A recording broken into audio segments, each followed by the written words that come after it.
Good afternoon, everyone. And I would like to invite everyone who is here at Bounce Innovation Hub to please kindly find your seat or grab your food. And we're going to go ahead and get started. And I'd like to give a hearty welcome to everyone who's joining us on Zoom today. And just a friendly reminder, if you are coming in on Zoom, please mute yourself because we've had a little bit of background noise in the past, but if you would do that, we would appreciate it. So I am going to officially open our meeting for Tuesday, October 19th, the Akron Rotary Club. And so at this point, I would like to invite Katie Miller, if she would come and lead us in our invocation. Oh, you're going to do it. Okay. All right. Well, we have David on. Thank you. So if you'd all bow your heads. Dear Lord, we are thankful for this day that you have given us, for its blessings, its opportunities, its challenges. May we appreciate and use each day that comes to us. We pray for your strength and guidance for each day as it comes, for each day's duties, for each day's challenges. May we be challenged to give our best always, and may we always be assured of your presence with us. Amen. Thank you, David. And at this time, I would like to have everyone join me in our Pledge of Allegiance. I pledge allegiance to the flag of the United States of America and to the republic for which it stands, one nation, under God, with liberty and justice for all. Thank you. And now for our four-way test. Is it the truth? Is it fair to all concerned? Will it build goodwill and better friendships? And will it be beneficial to all concerned? Thank you. Well, it's another beautiful fall day, a little bit chilly this morning, but I think we'll take it with having sunshine. And so it's good to see everyone and good to be together. Karen Herdlick was our greeter today, and I'd like to invite her up. She's on her way.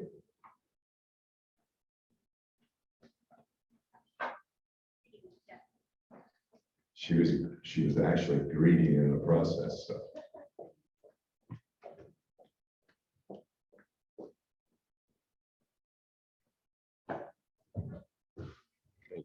Good afternoon, everyone. Today we have one visiting Rotarian, so from Kansas City. So Bob, do you want to come introduce yourself?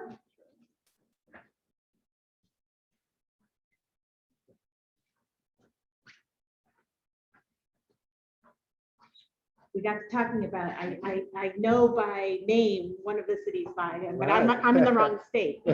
She's on the Kansas side. I'm on the Missouri side, actually from Gladstone, Missouri, which is a suburb of Kansas City. That's where the Rotary Club was. I did live in Kansas City. Sure. And I had been a member in Gladstone Rotary for 38 years.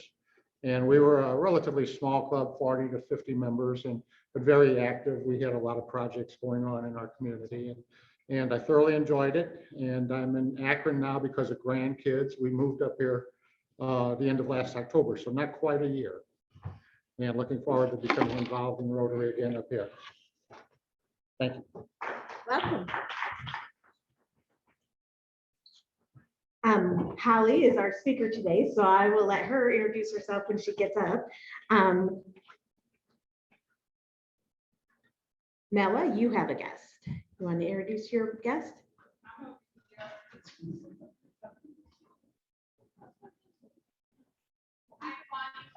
She needs the, you have to use the mic, please. So Bonnie Wino is here today, and I think many of you know her. She's my predecessor at Akron Rotary Camp. She's affiliated with the Grace House, so she's here to speak. I'm glad to be back. It's been a while. I'm here, anxious to hear what Holly has to say today. I'm happy to share Grace House with you guys. Thank you. And I have a guest Go ahead, put it down, Michael. Michael Davis is my guest, and I knew he was in love with the Grace House because they supported a Mediterranean dinner. Yes, to help raise money for Grace House, and so I welcome you. I say anything? No, you don't want to say anything. That's my guess. So I was excited to have somebody that's passionate about our speaker today come. So thanks for coming. Thank you, Karen, and welcome to all of our guests. And I see a familiar face back there. Hello, Mr. Andrew Grover, Cleveland, Ohio. Welcome. Good to have you back, bro. So, do we happen to have any Rotary Ambassadors today? Anybody online who's an ambassador? I have something to share. Last week, we had, I think there were 8 of us presidents from different clubs in Northeast Ohio. And we were checking in and sharing what was going on in the various clubs. And there are, like, just in those 8 mentioned, there are 3 that are involved in doing what we're doing, which is having both a Zoom meeting and an in-person meeting. And so still the challenges, but very, very thankful for Cheryl Warren, for Brian Casarco, for David Hall, and all that is involved in bringing everything together. And we're beginning to get our numbers back in person. And today we'll actually have our first in-person speaker that will be coming and sharing with us here rather shortly. But at this time, I would like to invite Mario Macau up and to share a little bit about Rotary history.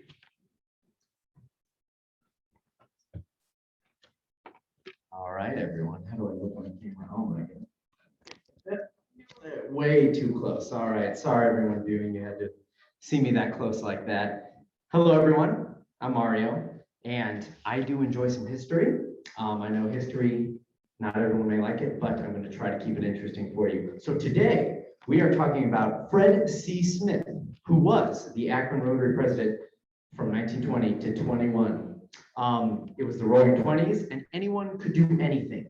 Cars, trains, money, speakeasies, and blimps were the fashion, as they are today, minus the trains. The world was alive for everyone. That is, everyone except kids who were affected with one of history's most dreaded diseases, polio, a disease dating back to ancient Egypt. In the 1920s, the polio virus crippled nearly 200,000 children annually, causing various degrees of paralysis. Parents' fear kept many children out of school, sports, and social activities. Families kept their kids at home, no swimming, no public gatherings. Everyone was afraid. Great cheery note to start the meeting on. In the Rotary International president was Guy Gundaker. Probably butchered that name, but my apologies. The 1924 convention took place in Toronto, Canada, and they had about 9,100 registered for the International Rotary Convention.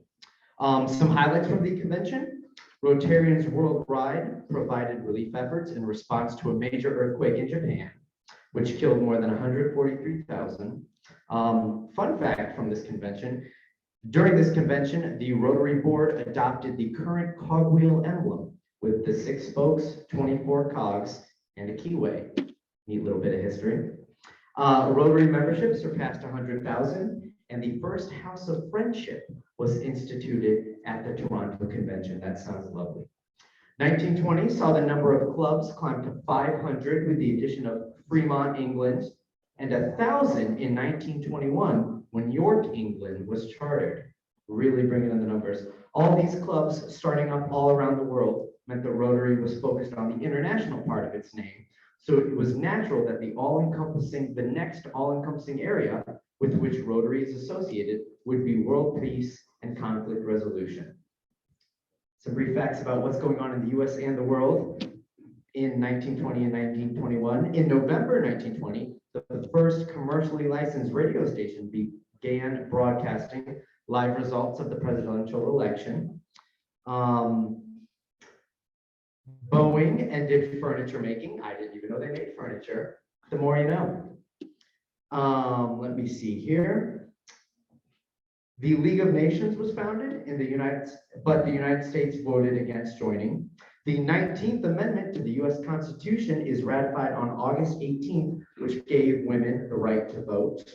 The Summer Olympics took place in Antwerp, Belgium, and they emphasized reconciliation after World War I. And probably the worst amendment of all, the 18th Amendment, the National Prohibition Act, went into force at the beginning of the decade, which led to black market alcohol and my family's business of mobsters selling alcohol. It's the Italian in me, sorry, no affiliation. And that will do it for your History Minute. I hope that wasn't too bad and I kept you engaged. Thank you all. Thank you, Mario. Way to make it fun. Well, as he was giving us a little bit of history, we had a few more guests show up in person today. And so I'd like to introduce as our guest today, Kim Harris. She's with the Strongsville Rotary Club, and she works with Pathway Caring for Children. And she brought with her also a friend, Sandy Badowski, and Sandy is with Valpac. And then just a few seconds ago, Robin Gilmore came in, and I believe she works with you, Brian Kima, does she not? All right, well, good to have you. So, welcome everybody. As far as what's going on around Akron, this coming Saturday, which I think is what, the 23rd, okay, Saturday the 23rd, we have a project going on in Kenmore, on Kenmore Boulevard, from 9 o'clock to 12 o'clock. And we had originally set this up, it was about a month ago. It was the day of the marathon, but we were told by the weatherman that the weather was not going to hold, but it actually did hold. But we had preventively canceled the event. So we're back at it. It'll be this Saturday from 9 to 12 on Kenmore Boulevard. And frankly, we're going to be painting 5 different storefronts. Now, I don't want that to sound too overwhelming, but I've been over there about a half a dozen times, and the storefronts that we're going to be working with are not all that large. Now, having said that, we need volunteers, and what we've attempted to do, because we're still in COVID, is to try and have some projects that put us outside and not really expose us to as much risk. So I'm going to be bold here. And I'm going to ask for folks here, as well as folks online, if you think you're going to be able to come out on Saturday, because if we have a half a dozen people and there are others in their community that are showing up, I think we can get this done and then begin to see, as it were, the water level continue to rise in Kenmore with the tremendous work that Tina Boyce and her leadership are doing there. And by the way, Tina is slated to officially join the club here. She's already filled out her paperwork and will be inducted probably within the next couple of weeks. So can I see the hands of anybody that thinks that they're going to be able to come out on Saturday between 9 and 12? Anyone? Ryan, Mario, we got a couple there. There's Tina. Tina, do you want to say something? Well, I'll turn the mic off and let you share. Sure. So this is our last cleanup of the year on Kenmore Boulevard. There's plenty of opportunities to give back. If you're not into painting, I'm not sure, I joined a little late if Steve mentioned some of the transformational painting that will be happening, but we've got pick sticks and gloves and buckets. You could just help us pick up litter. There's also some light cleaning that we're doing in the live music now space as we finish up our first Friday season. So there's something for everybody: light work, walking work, very physical work, not very physical work. So anything you can do to give back, we'd really appreciate it. Thanks, Steve. Thank you, Tina. As far as what's happening around town additionally, just this last Saturday evening over at the Akron Women's City Club, Jerry Kiefer, who is Jenny Wino's daughter, had an exhibition of her artwork. And my wife and I were fortunate to attend, and we witnessed, I think we saw a total of like 7 or 8 other Rotarians that were there. It was exceptionally well attended, but the artwork really quite fabulous. And I think she sold a number of pieces, so that was very, very encouraging. But her artwork is continuing on at that club, the Akron Women's City Club, up until October 29th.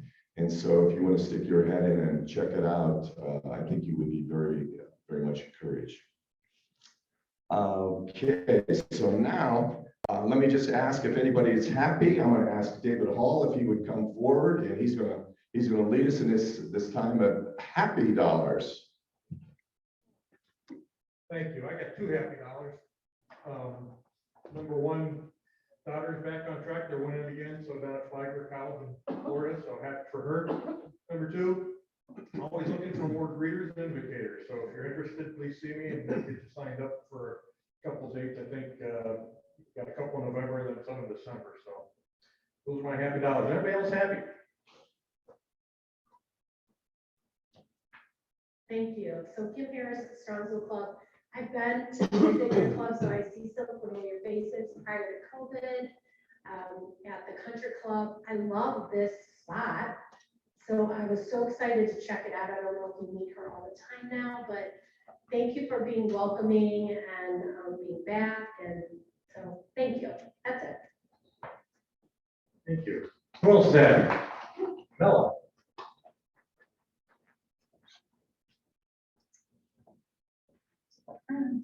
Okay, I'm happy. I'm happy that Bonnie's here today. So if you guys didn't see her, make sure you say hi to her. Bonnie's my predecessor at Rotary Camp, and I stepped into great shoes when she left. So, and then a reminder, Halloween candy or money. Thank you, Linda, for bringing candy today.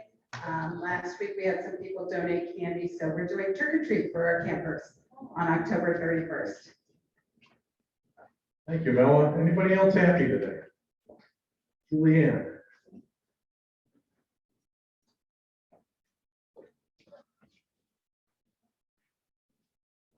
I have 2 happy bucks. One, I'm very excited that Amy Wade is here. We were Thrive 35 Leadership Akron classmates, so hadn't seen her in a long time, so this is very exciting to catch up with her. And in 48 hours, I will be on a big jet airliner on my way to sunny Florida. Sorry, I will not be on the boulevard on Saturday, but for those of you know, I'm a Kenmore girl, so thank you for all you're doing for Kenmore and Tina and her organization. It really does mean a lot to everybody there. Thanks. Julianne, Dr. Doug. Thank you. My first live in-person meeting for this session. I'm going to add $5 to my head dollar tab because I don't know how much it is, but I got some money here, and I'll you can put this money towards the tab and then wherever's left over for the candy.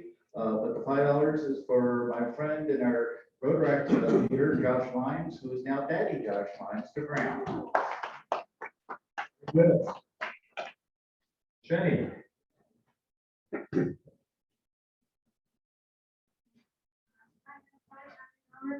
Especially because Bonnie's here. Bonnie describes herself and me as the ex-laws in the family. All right, Karen. I have 5 heavy dollars in a check form because I have no cash. But I'm happy that Michael's here to be here today. And also, as we speak, I am becoming a great aunt too. Congratulations. Anybody else have? Dr. Rob online. Dr. Rob online. Go ahead, Dr. Rob.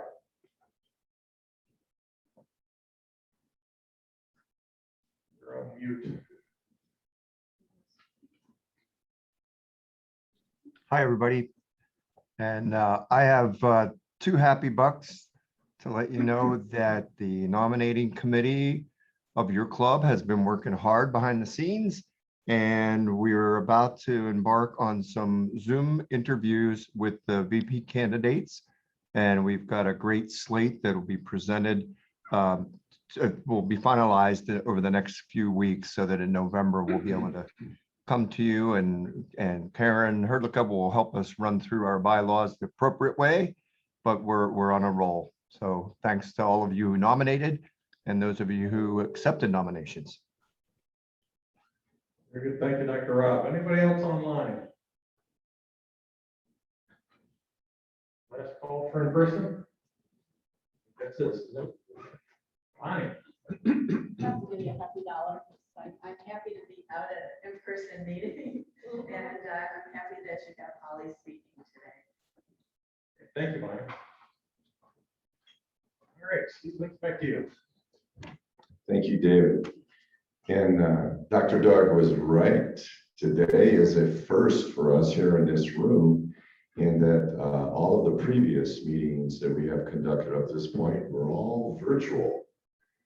And today we have live and in person, Miss Holly Klein. Holly, come on up. I'm going to introduce you as you're walking on up. Holly is the co-founder and executive director of Grace House. And she has spent a great deal of time mentoring and teaching in the healing professions. And she's been teaching students, including nurses, social workers, chaplains, medical students, residents, and hospice and palliative medicine fellows. She created multiple educational manuals, and she's done training sessions and self-care resilience activities for staff and student development. And with a narrative approach, she's helped sensitize learners to the end-of-life issues, especially from the perspectives of individuals and families with diverse socioeconomic and cultural circumstances. On the practical, very practical side, she is a wife and mother of 5 children. So she's a busy lady, and she spends her free time spending time with her family, attending athletic events, and she loves to read. So it's my pleasure to introduce to you Holly Klein. Welcome.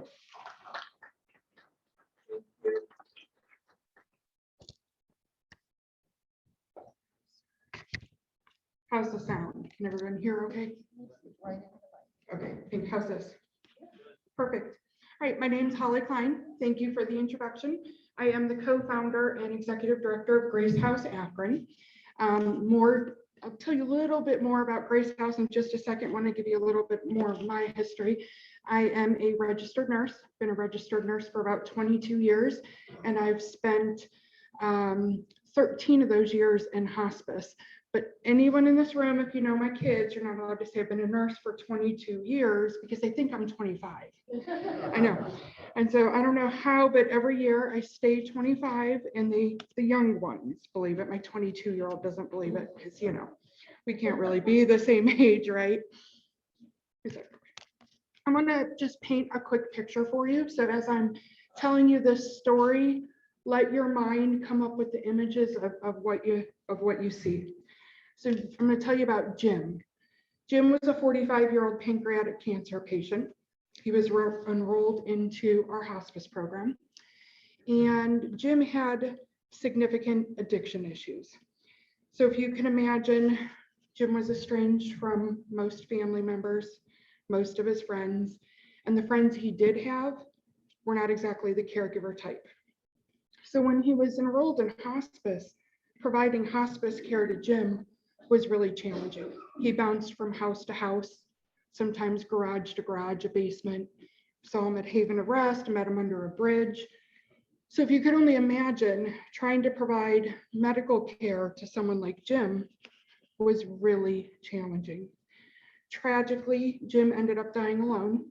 We found him in a motel room, and it was estimated he had passed away about 3 days prior to us knowing.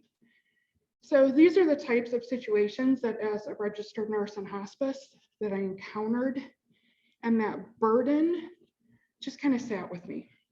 So here's where the concept of Grace House came into play, because as I saw other patients falling through the gaps of our healthcare system, I just really started asking, isn't there more we can do? And as a society, shouldn't we do more? Isn't there kind of a moral and ethical obligation that we should be looking at? So when I stepped into hospice administration and saw those larger number of patients falling through the gaps, that was when I really started talking to coworkers. I started talking to medical directors. I started talking to other people I know in the hospice field. And they put me on to a network of homes called the Omega Home Network. The Omega Home Network is a system of homes throughout the nation that is very similar to Grace House. And Grace House is a comfort care home. So in 2016, we incorporated in the state of Ohio. And in late 2017, we were recognized as a nonprofit by the IRS. We formed from the belief that all individuals, regardless of your socioeconomic status, your addiction status, your mental health status, or religion, anything, we're going to take anybody and everybody, but we believe that all individuals deserve a death with dignity. So this is where Grace House started. So we formed officially as a nonprofit in 2017. Then we kind of became, started looking for that quest for land. And, when I started talking to folks about forming Grace House, a couple of us were maybe a little naive. And we said, oh yeah, we can be up and running in a year. No, let me just tell you, that's not at all how it works. Lots of lessons learned. And I never ever thought it would be so challenging to find a location. So we started looking for land. We started looking at, can we rehab a home?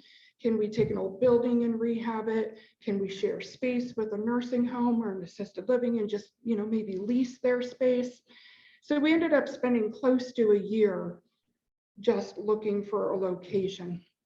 And it ended up ultimately building a home was the best way to go. We couldn't find a house to rehab that would be large enough. We couldn't share space because Medicare and Medicaid regulations are so strict for nursing homes and assisted livings. We would have had to completely change how we operate.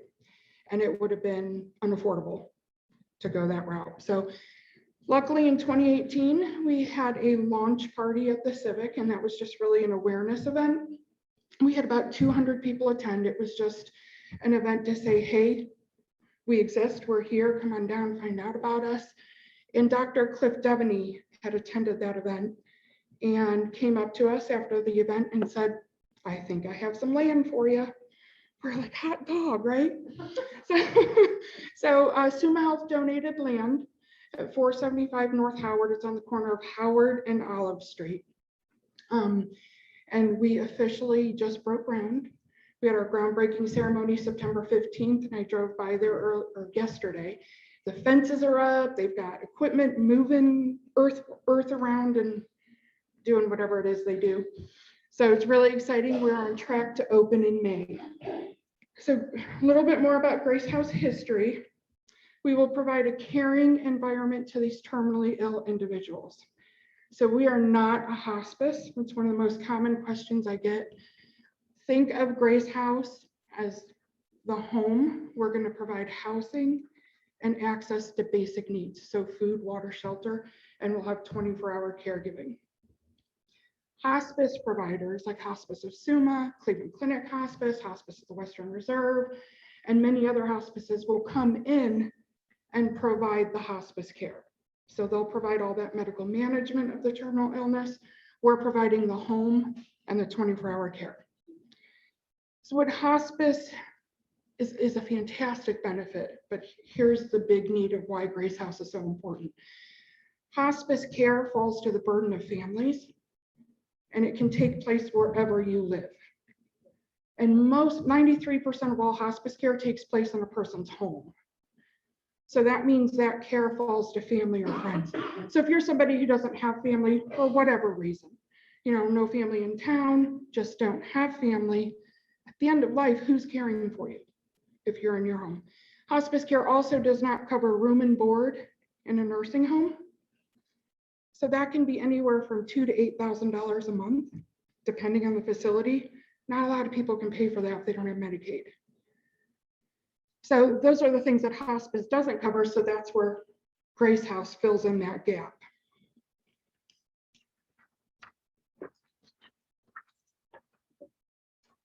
And the other interesting hospice fact that a lot of people don't know, a lot of people think hospice is somewhere you go in your final days of life. Somewhat true. It is for end of life care. However, the average length of stay for a hospice patient is 89 days. So in that 89 days, if you can't get out of your chair, you don't have access to food, you can't get to your medications, you can't shower or dress yourself, where's the safety net for those folks? That's where Grace House comes in.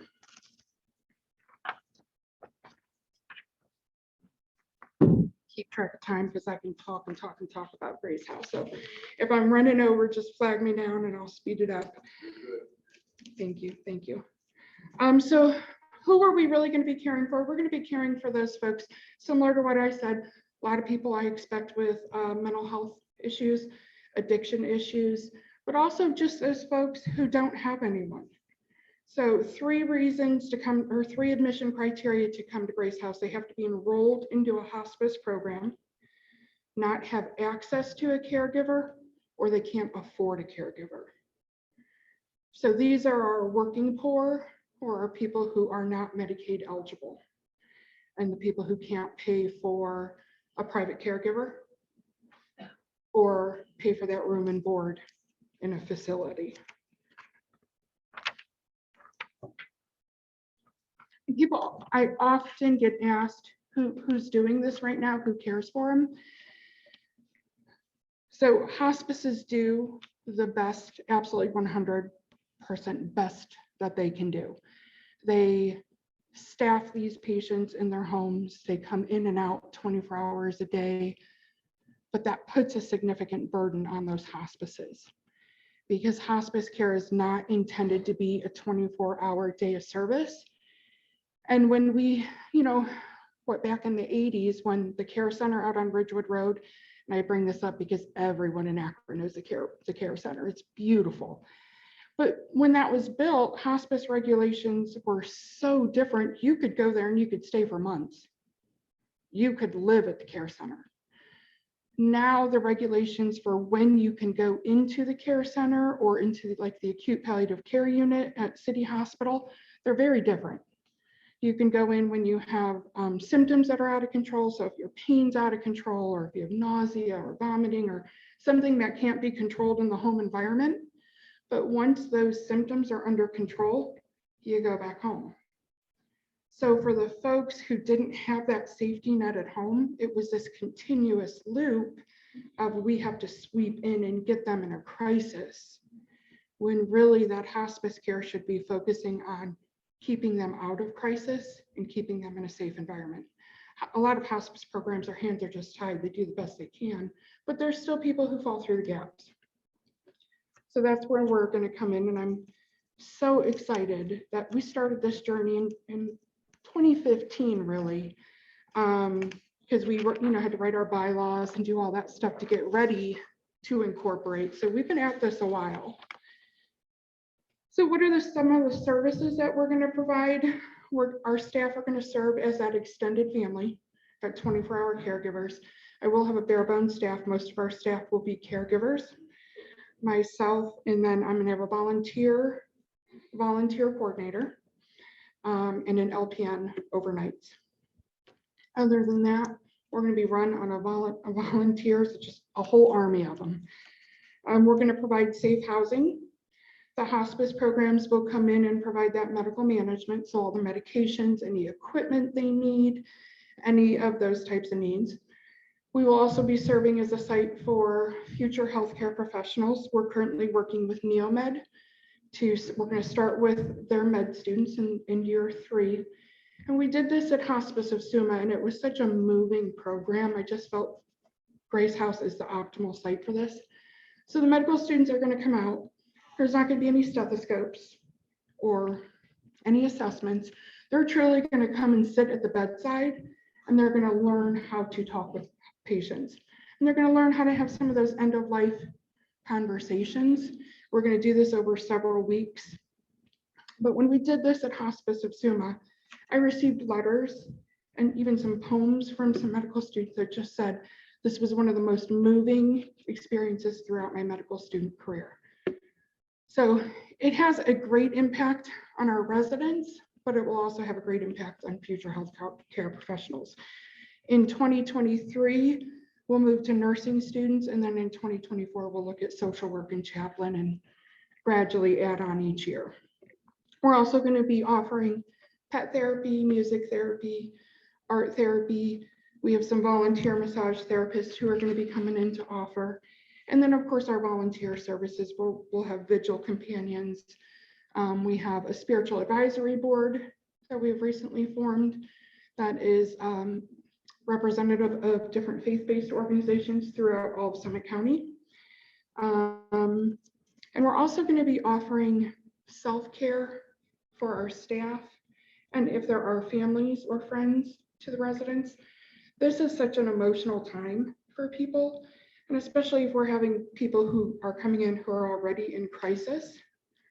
And staff, sometimes what we've noticed is hospice is a really high burnout field. You know, you're in these, you develop these relationships with folks, they pass away, you're in that moment, and you have to go to your next moment. So we really are going to do a lot of focusing on self-care because we would like our staff to stay, but brings up a lot of things, especially if you haven't worked in hospice.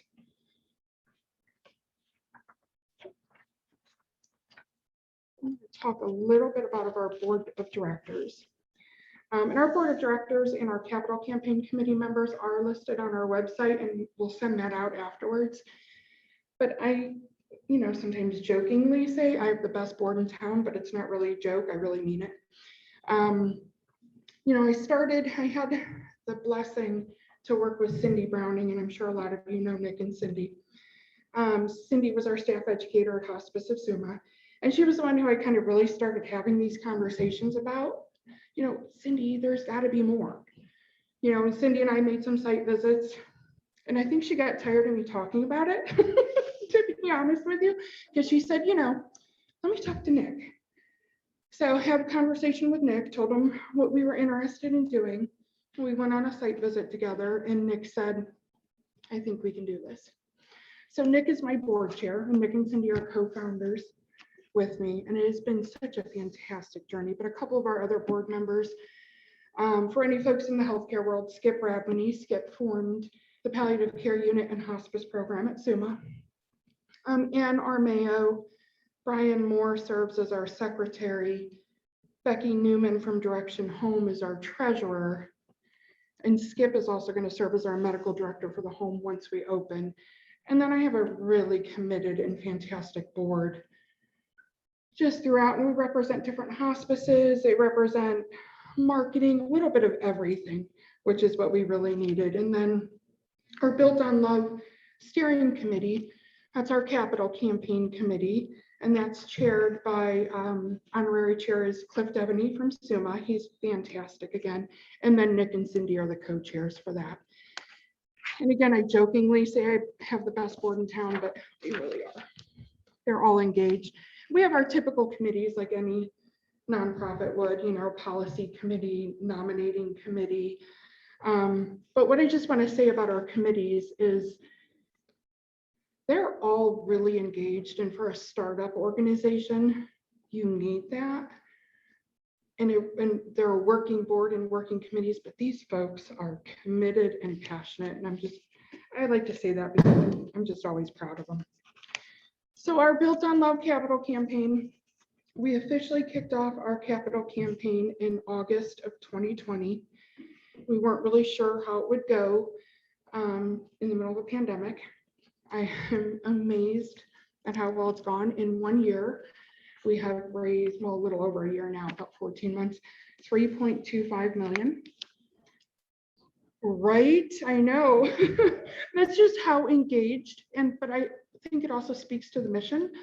We really haven't come across anybody who has said we're crazy or we shouldn't be doing this or this isn't a good, idea.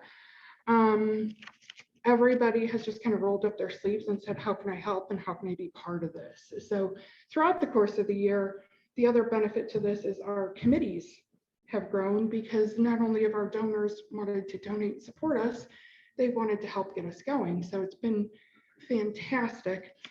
The pandemic did set us back a little bit. Our original campaign goal was 2.8 million. But because of the building materials, the shortage, and the huge increase in cost, we had to increase our campaign from 2.8 to 3.5. So a little bit of a setback. It's frustrating. We were hoping we wouldn't have to do something like that, but we did. So it is what it is. We're happy to say, we've got about $250,000 left. We just started our public phase in September. So to be where we are is amazing. And it really is because of the community support. So that capital campaign, what that includes is about a little over 2.5 million for the actual home build. We have 2 years of operating expenses and 1 year is 350,000. So there's 700,000 for the campaign expenses, endowment, and then of course the campaign cost. So we anticipate we will be open in May of 22, maybe June, but it looks like right now we're on track to be kind of maybe mid-May, end of May. So we're absolutely thrilled with where we are. And to be mindful of time, do I have time for a few questions? We have some questions online also. Excellent. Do you want to start with the online? Sure. We have a question online. It says, how many individuals will be able to reside at the facility once it has been opened? Okay. Great question. 6 bedrooms. Each bedroom is a private room. We came up with that number from the Omega Home Network. They have a formula that they assist with new homes to get open based on population, number of hospices, and demographics in your area. Any questions from the audience? We have a second mic. That's okay. Yeah, I just want to say, I went to one of the, with Nick and Cindy Browning at the O'Neill Yes. house, they had a kickoff. And it was wonderful. Thank you. And my wife and I went home and wrote a check right away. Thank you. I just think what you guys are doing, my mother-in-law was in hospice, my dad was in hospice. This is a needed thing. So if Thank you. anybody can help raise that money, continue to support what you're doing. Thank you for starting that. So Thank you. that's all I wanted to say. Thank you. Thank you, Jeff. Any other questions? Karen? You said if someone's Medicaid eligible, they would go to a nursing home. I know I've worked with some homeless groups and I worked with older adults. And so I was helping to get them access to services. And there was great respect because these were folks that had been working all their life. They could have got housing in that because they probably would have qualified for Medicaid, but they were like, it wasn't dignified for them. So even if someone's Medicaid eligible, but has not access to services, you guys will still take care of them, because that just broke my heart that they chose to live on the street versus after working their whole life. Mm-hmm. We have a couple more online. Could I just add to that really quick? So really nice comment. There's a home similar to this in Cleveland called Malachi House, and their average age is 52 years old. So really good point about the nursing homes. There's not a lot of 52-year-olds who do want to go live in a nursing home. And we're not a competition to a nursing home, but we're working very hard through the design process and with home for this to be a home. This is not going to feel like a facility. This is our home. It's going to have a living room, a kitchen, some other things. We're going to have a spiritual center and a beautiful courtyard. But we just really want them to come and give that option, because yes, that was exactly what I saw. And that was part of the burden of why we created Grace House. 2 more online questions. Okay. And the first question is, instead of building a new facility, did you consider partnering with the Justin T. Rogers Hospice Care Center? They have a large, beautiful facility and it's severely underutilized. Good question. That was actually one of the facilities we did explore sharing space with. We are not eligible at Grace House for any Medicare, Medicaid, or private insurance funding. All of our donations are going to be used to operate our home. So we're 100% donations and grants, and because of how strict Medicare and Medicaid guidelines are, we could not share space with the care center. Thank you. That last question was from Thane Villa. We thank you. This one is from Rob McGregor. Is there a standardized communication curriculum for the med students to train on before starting with difficult conversations? Good question, and we're working on that. At this time, it's not established. There is a curriculum we call the Hospice Patient as a Teacher that we used at Hospice of Suma, and I believe they used it at Hospice of Western Reserve as well. So we're taking that and changing it up a little bit, but we are still in the process of creating that. Any other questions from the audience? I asked to do one favor for me. Okay. Pull a winner for me. All right, here, there you go. Thank you. All right, for the raffle here, winning ticket, get your tickets out. Yep, thank you.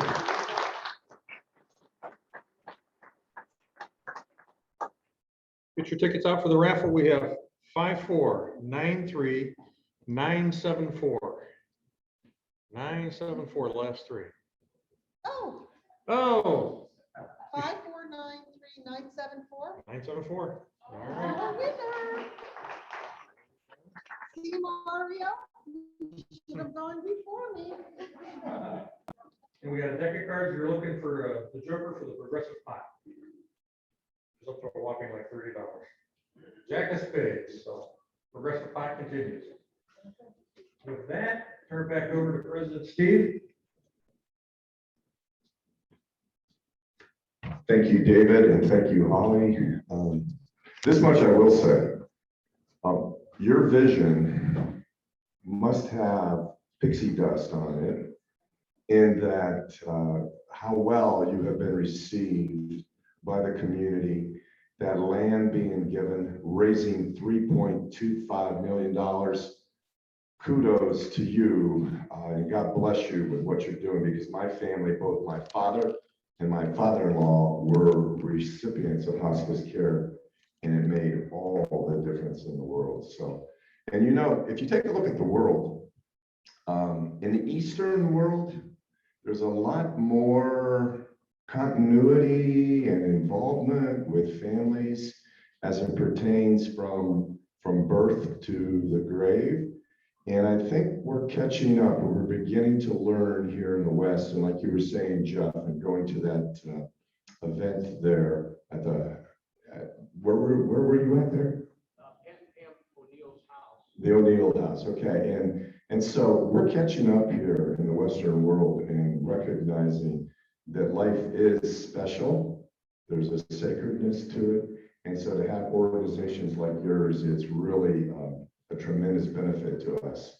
So thank you so much. We have one more announcement. Mr. Mario McCall was so excited about doing the history, he forgot to share something pretty important with us. Here you go. I just love history that much. What can I say? All right, so just to make sure the camera looks good. So, as some of you may or may not know, the Rotary Club of Akron is a partner with North High School through the College and Career Academies Initiative. If you're not familiar with the College and Career Academies Initiative, it is an initiative that through United Way and Akron Public Schools, the goal is to get children to enlist in the military, enroll in college, oh, I forgot the third, or be employed. See, there we go, that memory, it's been a minute. Or be employed somewhere in, you know, a trade school, something like that, get a job right out of school. So that is the main goal of the initiative. They've been doing it for a couple of years now, but what they look for through this initiative is partners, local organizations, local businesses, to help provide speaking engagements with the children, internships, shadow days, everything like that.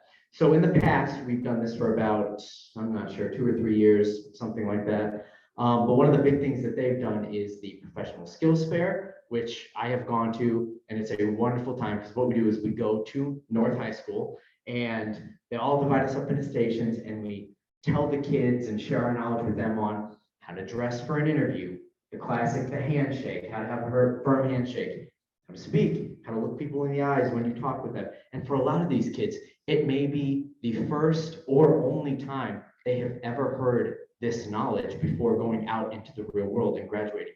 It is such a valuable resource to them. Now, that is not the only initiative that we do because the whole part of the partnership is sometimes they will ask, North will ask us to speak. They may ask for 2 or 3 volunteers from the Rotary Club to talk about what they do and just share their insight in someone's particular industry. And the kids love it and it greatly benefits them. So Steve has asked me to come up and see if anyone is interested.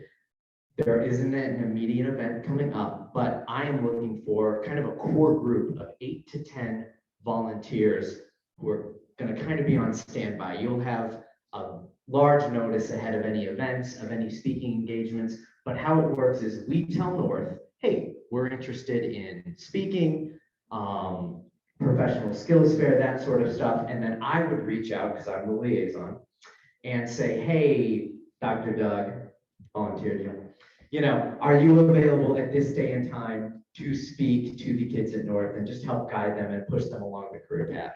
Yes, because it's Dr. Doug. I know he's always available. And then we would set it up through there. So if you're interested in this initiative, if giving back and helping educate the future of Akron really is something you're really passionate about, please send me an email or see me after this. If you're interested, reach out to Cheryl or Steve and they can put you in contact with me if you don't have my email.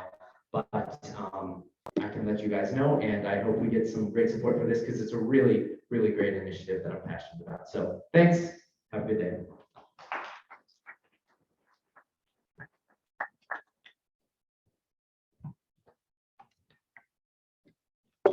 Thank you, Mario. And if he did anything, I want you to think along the lines of planting seed in the garden, because things move fast in the course of a year. And what's been going on at North High School is pretty important. They are the most culturally diverse high school in the entire state of Ohio. And Brian Kima has been working with the Interact Club over there. He's had, I think we had one project, a service project on a Sunday where 14 of their students and one of their teachers came out. Brian was there as well. David Hall was there. But this community, these children, it's like second nature. Service is so important to them. They really want to make an impact. So let that seed kind of take root in you as you think about what will be coming up over at North High School. Lastly, before I ring the bell to close our meeting, 67 days from now is Christmas. Now, that's a little scary. I mean, 2021 has been flying, but I wanted to just let you know that we will be having some type of a Christmas party in here that very week before Christmas. But additionally, we're going to be reconnecting with the Super Learning Center and with what Bill Manby Sr. and Bill Manby Jr. have been doing out there. And if you've ever had the opportunity to attend that Christmas event, it is it's like a little piece of heaven, as it were, to watch these children who have disabilities and are going to school over there and working with an incredible staff to come through and receive a Christmas gift, something that they've been asking for and looking for, and just to see the joy that they experience. And We'll also be doing something, some type of a small initiative in conjunction with the Mandy's and Super Learning Center. But Christmas is going to be here pretty soon. And by the way, since the distribution systems in this country for everybody are kind of moving slow, buy online now. That way you'll have what you're looking for. But anyhow, thank you again, Holly, for coming and sharing with us. It was great to be in person all the way with a live individual sharing with us. And for those of you online, we actually had 30 people today in person. So that's a pretty good turnout. So at this time, we are officially adjourned. Thank you.